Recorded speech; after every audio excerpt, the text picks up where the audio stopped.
Fala pessoal, tudo bem? Bom, estamos aqui para o nosso segundo vídeo para a gente falar um pouquinho sobre empresas ambidestras e de que forma essas empresas constroem estruturas para que as pessoas trabalhem melhor e entreguem melhores resultados. Então, a grande questão para a gente analisar aqui é como a gente constrói essa estrutura. Como eu disse no nosso primeiro vídeo, nós vamos ter uma série falando um pouco sobre esse processo. Nesse vídeo de hoje, nós vamos falar um pouquinho sobre a estratégia de rede. Esse é o primeiro elemento que se constrói quando nós estamos falando de uma empresa ambidestra. Então, para quem está liderando uma equipe, para quem está liderando um time, para quem está trabalhando em um processo de reconstrução e de desenvolvimento de uma empresa nesse momento de complexidade, a primeira coisa que a gente precisa pensar é qual é a minha estratégia de rede. O que eu tenho de estrutura dentro da minha empresa que consiga amarrar as pessoas para que elas trabalhem em um processo. E quando eu falo amarrar, é justamente ligar os pontos, fazer com que todo mundo se conecte nesse processo. O primeiro processo, a primeira etapa que a gente precisa ter atenção é como que a gente integra pessoas. De que maneira a gente trabalha na integração das pessoas. E aí eu falo de toda a sua cadeia produtiva. Lembrando que uma empresa ambidestra é aquela que cuida da sua eficiência operacional e ao mesmo tempo cuida de processos de evolução, de inovação, né? Fazendo as duas coisas ao mesmo tempo. Então eu preciso trabalhar uma estrutura integrada, ou seja, profissionais que estão trabalhando com foco na inovação, pensando na cadeia produtiva e na eficiência operacional, e da mesma forma o pessoal que está trabalhando na eficiência operacional, ou seja, naquilo que já está sendo produzido, pensando também em inovação.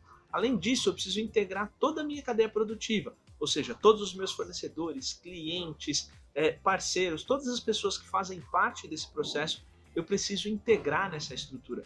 Existem diversas formas de fazer isso. Uma das formas com as quais nós utilizamos algumas ferramentas é justamente fazer trabalhos em time. E a gente já fez diversos de profissionais, de parceiros, pessoas da mesma empresa, pessoas de empresas diferentes, a gente integrando. Então, a gente já fez alguns trabalhos desse tipo e os resultados são sensacionais. Outra coisa que a gente precisa desenvolver é a habilidade de time. O que eu quero dizer com habilidade de time? Talvez seja uma das habilidades mais importantes que a gente vai ter para o futuro.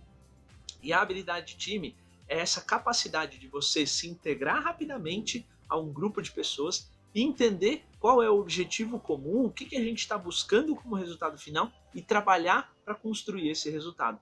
Esse modelo mental, essa estrutura de pensamento, essa estrutura de ação, de separar partes, de construir um trabalho em conjunto, isso é a habilidade de time e essa é uma das questões principais que a gente tem para quando a gente está trabalhando numa estratégia de rede. Outra forma, ou outro elemento que a gente precisa ter é um pensamento produtizado. Lembra que eu falei da gente pensar no resultado final? Pois é. Existem duas formas, basicamente, da gente pensar quando a gente está trabalhando numa estrutura integrada onde eu tenho uma rede.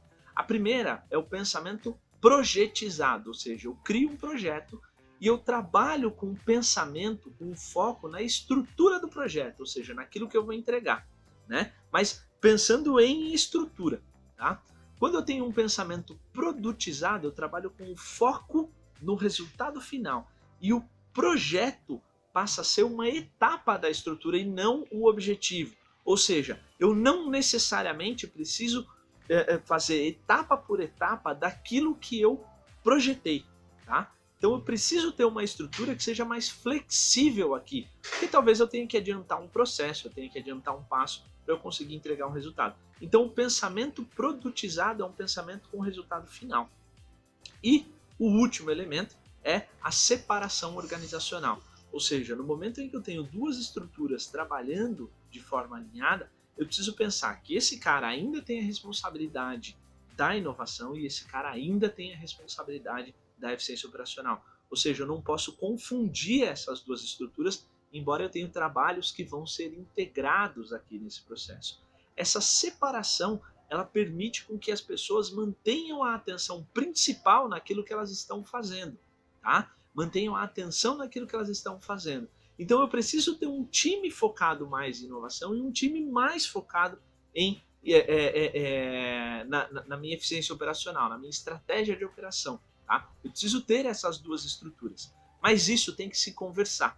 Não pode ser totalmente apartado e não pode ser unificado, eu preciso ter focos diferentes, tá? E essa é a estrutura. Então no nosso segundo vídeo nós falamos um pouco sobre a estratégia de rede, que é a primeira etapa para a gente ter uma empresa ambidestra, e pensando que esse é um grande desafio para as lideranças, para os líderes, pensando de que forma eu desenvolvo empresas nesse processo, ok? Então aguarda o próximo vídeo. Se você ainda não é inscrito no canal, clica no sininho, clica em inscrever-se para você receber sempre as nossas atualizações aqui, e a gente se fala em breve. Um forte abraço, até mais!